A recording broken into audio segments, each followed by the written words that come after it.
करायचं. आदरणीय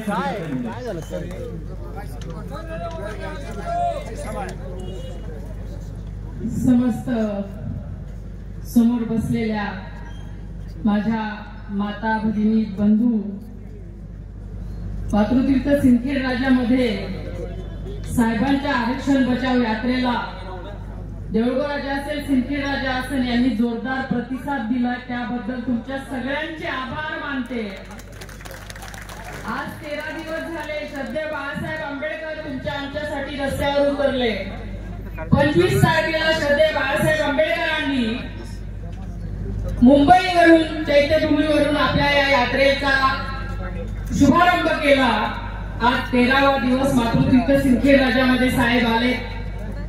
साहेब, तुम्ही ओबीसी साठी बाहेर पडलात.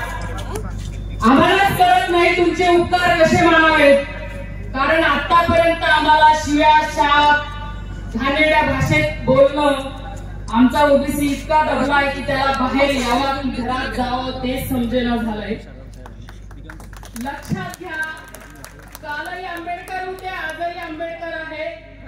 आणि आज साहेब सिंदखेडच्या नगरीत आले. याच्या अगोदर कित्येक वेळा येऊन गेले असेल, पण साहेब या आज येण्यानं अख्ख्या महाराष्ट्रात चर्चा जर कोणाची असेल तर श्रद्धेय बाळासाहेब आंबेडकर आणि वंचित बहुजन आघाडीची का आहे. कारण कोणत्याही पक्षांना आजपर्यंत एकही शब्द असा काढला नाही की महाराष्ट्रात ओबीसी आणि मराठा वाद पेटतोय आणि या वादावर आपण काहीतरी बोलावं.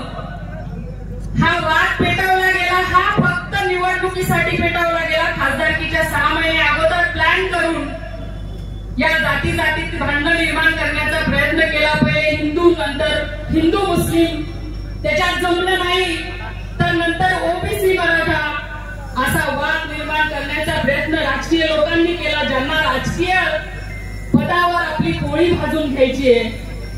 एक लक्षात घ्या, आतापर्यंत श्रद्धेय बाळासाहेब आंबेडकर हे सत्तेत गेले नाही तर का गेले नाही, त्यांनी सत्तेला ठोकर मारली ती तुमच्यासाठी मारलेली आहे. तुमच्यासाठी साहेबांनी आतापर्यंत सत्तेला ठोकर मारली.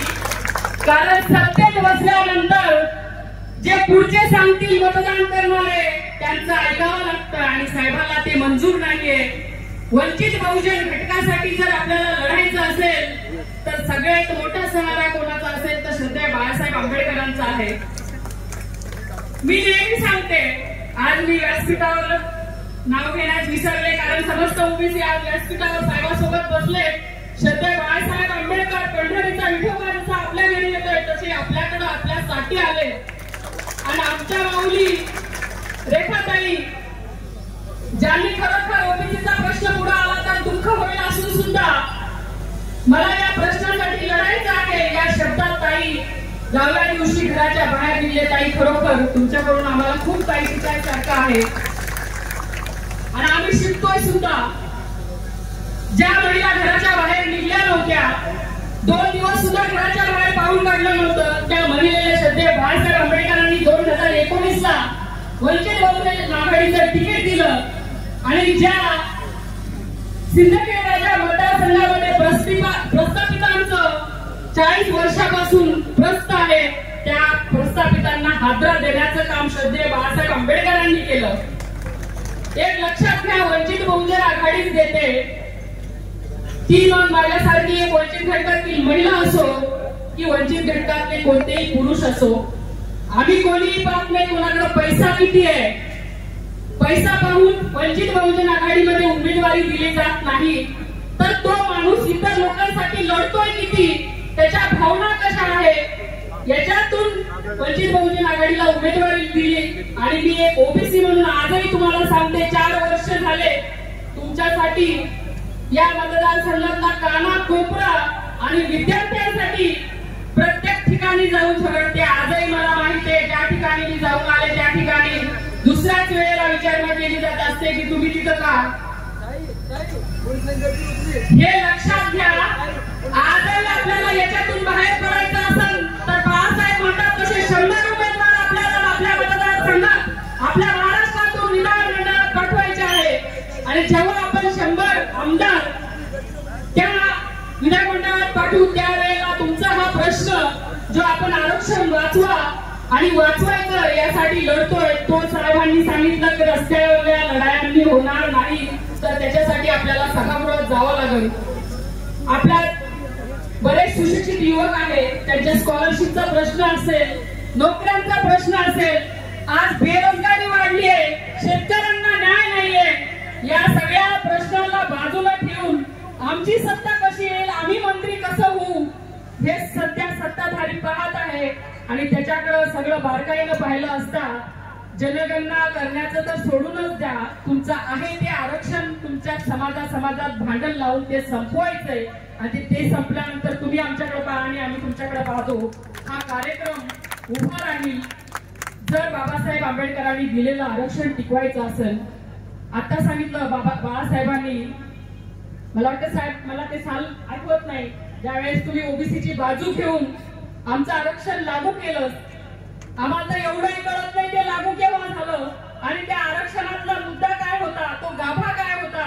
जे राजकारणी गावगाड्यामध्ये वाड्या वस्त्यावर सांगतील तेच घेऊन अर्ध सत्य आम्ही घेऊन पडतो आणि त्या अर्ध्या सत्यातच आम्ही राहतो. ताई मला नेहमी सांगतात आपल्याला ओबीसीला कबंडळू दाखवून बाजूला केलंय आणि एससीची भीती आपल्या मनात घातलीये. खरं जर पाहिलं तर तेच आपले साथीदार आहेत. ते जर आपल्या साथीला आले तरच आपलं कोणतंही काम नीटनेटकं होऊ शकतं. पण आपल्याला साथीला सगळ्यांना ठेवायचं नाहीये. ही राजकीय षडयंत्र असताना या राजकीय षडयंत्राला आपल्याला आता तोड द्यायची आहे. सुशिक्षित लोकांनी समोर या. साहेबांनी जे 13 दिवस झाले, साहेबांचं वय आता लक्षात घ्या. आपण 2 दिवस सुद्धा सकाळ आणि संध्याकाळी 10 वाजेपर्यंत एकसारखं कोणतं काम करू शकत नाही.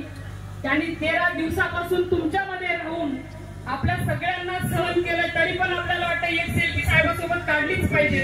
एक लक्षात घ्या, 2 घंटे जर एवढ्या जनतेत राहिलं तर माणसाचं डोकं खराब होतं. 13 दिवस झाले साहेब आपल्यासाठी ही लढाई करतात. मला एक म्हणायचं, ही विचारांची लढाई आणि विचाराची लढाई आपल्याला लढायची आहे. येत्या विधानसभेसाठी आपल्याला साहेबांनी सांगितलं की बहुजनांनी नाही, ओबीसीने ओबीसीला मतदान द्या. लक्षात घ्या, ओबीसीने ओबीसीला मतदान द्या साहेब का म्हणत असतील, कारण आतापर्यंत आपल्यामध्ये वंजारी, धनगर, माळी, साळी, कोळी असं म्हणून आपलं डिवायडेशन केलं आणि आपलं मतदान पांगून घेतलं. म्हणून साहेब एकच सांगतात की ओबीसीने ओबीसीला मतदान द्या, तेव्हा तुमचे आमदार होतील. खासदारकीचं उदाहरण मला सांगायची गरज नाही, प्रत्येकाच्या हातात मोबाईल आहे. प्रत्येकाला कोण खासदार निवडून आले, किती खासदार आले, कशामुळे आले हे सुद्धा माहित आहे. कशामुळे उपोषण झाले, कशावर लोक रस्त्यात आले, इतकं मला बोलायचं नाही, कारण साहेबांना बोलायला आपल्याला वेळ द्यायचा आहे. परत एकदा तुमचे सगळ्यांचे आभार मानते.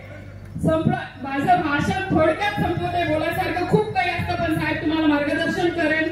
एवढे सगळे आले, तुमचे आभार मानते आणि श्रद्धेय बाळासाहेब आंबेडकरांना आपली ताकद अशीच दाखवा मी विनंती करते आणि थांबते. जय भीम, जय भारत, जय